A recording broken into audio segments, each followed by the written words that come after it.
وہ اس کی صحت کی امید پر تھی۔ سونیا کی موت کے ساتھ خدا اس کی زندگی سے مکمل طور پر رخصت ہو چکا تھا۔ پہلے وہ کبھی کبھار جمعہ پڑھ لیتا تھا، اب جمعہ تو کیا وہ عید کی نماز سے بھی فارغ ہو چکا تھا۔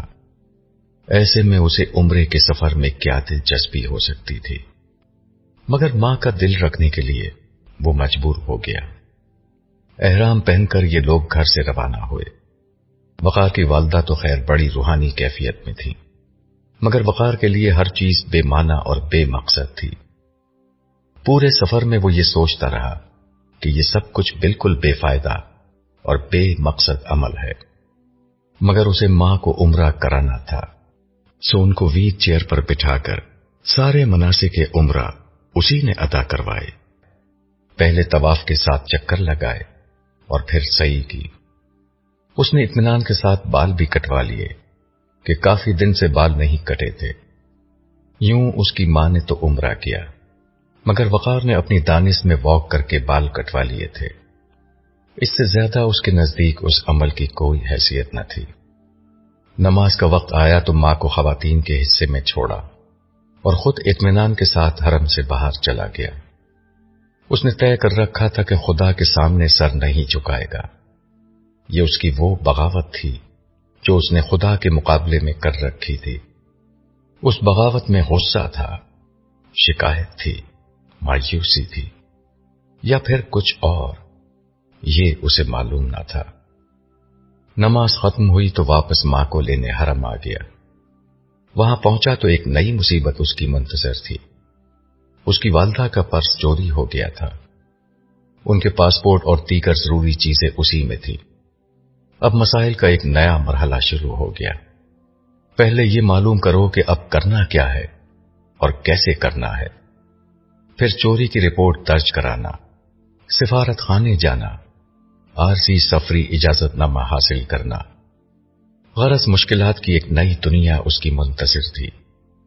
اس خواری میں جو چیز سب سے بڑھ کر وقار کے لیے تکلیف دہ تھی وہ یہ تھی کہ مقامی عربوں کی بات کیسے سمجھے اور اپنی بات ان کو کیسے سمجھائے۔ بازاروں میں تو چونکہ اردو جاننے والے لوگ ہوتے تھے، اس لیے وہاں مشکل نہیں پیش آتی تھی، مگر سرکاری اداروں جیسے پولیس میں مقامی عرب ہی ہوتے تھے۔ انہیں انگریزی نہیں آتی تھی، جبکہ اسے عربی نہیں آتی تھی۔ گرچہ وقار کو اردو انگریزی کے علاوہ جرمن اور کچھ ہسپانوی بھی آتی تھی کہ زبانیں سیکھنا اس کا زمانہ طالب علمی کا شوق تھا، مگر اسے پہلی دفعہ احساس ہوا کہ کاش اس نے کچھ عربی بھی سیکھ لی ہوتی۔ سب سے پہلی مشکل تو اس بات میں پیش آئی کہ رپورٹ درج کرانے کس جگہ جائے اور وہاں کیسے پہنچے۔ اسے جو بھی عربی میں بات سمجھاتا اس کے کچھ سمجھ میں نہیں آتا۔ پھر بڑی مشکل سے ایک عربی جاننے والے اردو داں کو مترجم بنا کر یہ بات سمجھی کہ رپورٹ کہاں درج کرانا ہے۔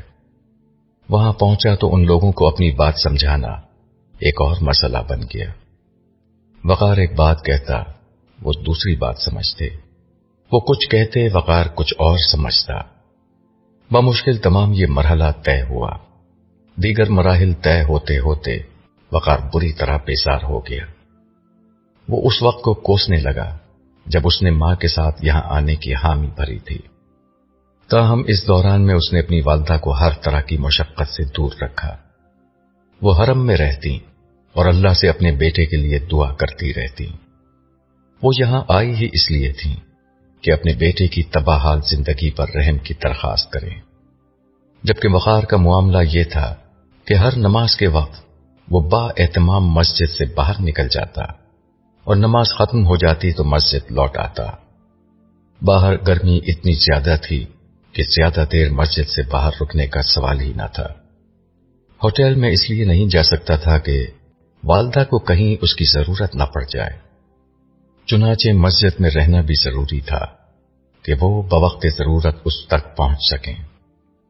ماں تو بیشتر وقت مسجد الحرام میں رہتی تھیں، مگر وقار کے لیے وہاں وقت گزارنا ایک مسئلہ بن گیا۔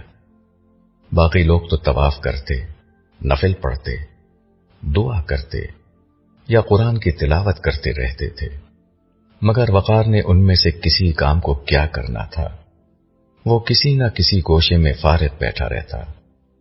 ایک روز وہ بیٹھا ہوا سخت بور ہو رہا تھا کہ سامنے رکھے ہوئے شیلف سے اس نے قرآن مجید اٹھا لیا۔ مطالعہ کرنا اس کی عادت تھی، اس لیے کوئی بھی کتاب اٹھا کر اسے دیکھنا، اس کا موضوع سمجھنا اور کھڑے کھڑے ایک دو صفحات پڑھ لینا اس کے لیے معمول کی بات تھی۔ اس لیے اس نے عقیدتاً نہیں بلکہ عادتاً قرآن اٹھا لیا، مگر اس کے آگے وہ کچھ نہیں کر سکا۔ اس نے بچپن میں تھوڑا بہت ناظرہ قرآن پڑھا تھا، اس کے بعد پلٹ کر ساری زندگی قرآن کو ہاتھ نہیں لگایا تھا، سوائے سونیا کی بیماری کے اس عرصے میں جب وہ روزانہ قرآن پڑھ کر اسے دم کیا کرتا تھا۔ مگر اب قرآن سے اسے کسی قسم کی کوئی عقیدت تو رہی نہیں تھی کہ اسے چومتا یا سینے سے لگاتا یا بغیر سمجھے پڑھنا شروع کر دیتا۔ اس نے غیر شعوری طور پر پڑھنے کے لیے قرآن مجید کو کھول لیا، مگر ظاہر ہے کہ اس پہلو سے یہ ایک بے فائدہ کام تھا کہ اسے عربی نہیں آتی تھی۔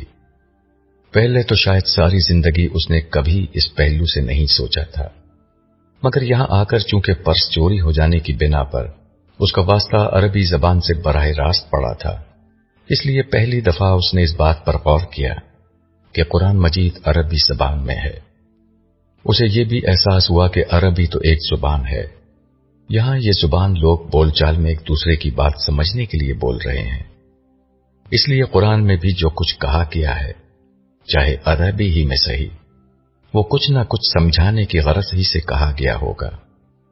اس سے قبل قرآن پڑھتے ہوئے آیات شفا اور رقیہ شریعہ جیسی چیزیں پڑھ کر سونیا پر پھونکتے ہوئے وہ عربی الفاظ کو کوئی جادوئی چیز سمجھ رہا تھا، مگر اس لمحے اس پر یہ بات واضح ہوئی کہ قرآن اگر عربی میں ہے تب بھی یہ بات تو لازمی ہے کہ اس کا اصل مقصد کوئی نہ کوئی بات کہنا یا کوئی پیغام پہنچانا ہی ہوگا۔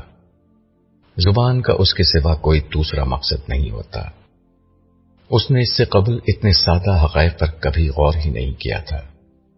بعض باتیں بہت سادہ ہوتی ہیں مگر ہم کبھی ان کے بارے میں نہیں سوچتے، مگر جب سوچتے ہیں اور بات واضح ہو جاتی ہے تو اپنی بے وقوفی پر ہنسی آتی ہے۔ وقار بھی اس وقت ایسی ہی کیفیت میں تھا۔ اسے لگا کہ جو قرآن عربی زبان میں ہے اور وہ زبان اس کی سمجھ میں نہیں آتی تو اس کو ہاتھ میں اٹھانے کا کیا فائدہ۔ یہ تو بالکل وہی بات ہوئی جو پولیس والوں اور دیگر عربی زبان بولنے والوں کے ساتھ اسے پیش آئی تھی۔ جو وہ بول رہے تھے اسے اس کا ایک لفظ سمجھ میں نہیں آ رہا تھا، اسی نہ سمجھنے کی بنا پر اسے بہت زیادہ پریشانی کا سامنا کرنا پڑا تھا۔ یہ سب سوچ کر وہ ہنسا اور قرآن مجید واپس شیلف میں رکھنے لگا تو دیکھا کہ وہیں پر ایک مصحف رکھا ہے جس میں قرآن کا جرمن زبان میں ترجمہ بھی تھا۔ اس نے وہ ترجمہ ہاتھ میں اٹھا لیا اور بیچ میں سے کھول کر پڑھنے لگا۔ اس کی اصل دلچسپی قرآن سمجھنے سے زیادہ جرمن زبان میں پڑھنے میں تھی، جس سے وہ کافی عرصے سے دور تھا۔ وہ جرمن میں قرآن پڑھ رہا تھا مگر اسے سمجھ میں آ رہا تھا کہ لکھا کیا ہے۔ اس نے 2-4 صفحے مطالعے کے انداز میں پڑھ لیے۔ جرمن سمجھتے ہوئے اسے اس عمل میں مزہ آیا۔ اتنے میں مغرب کی اذان ہو گئی۔ مجبوراً اسے قرآن واپس رکھ کر مسجد سے باہر نکلنا پڑا۔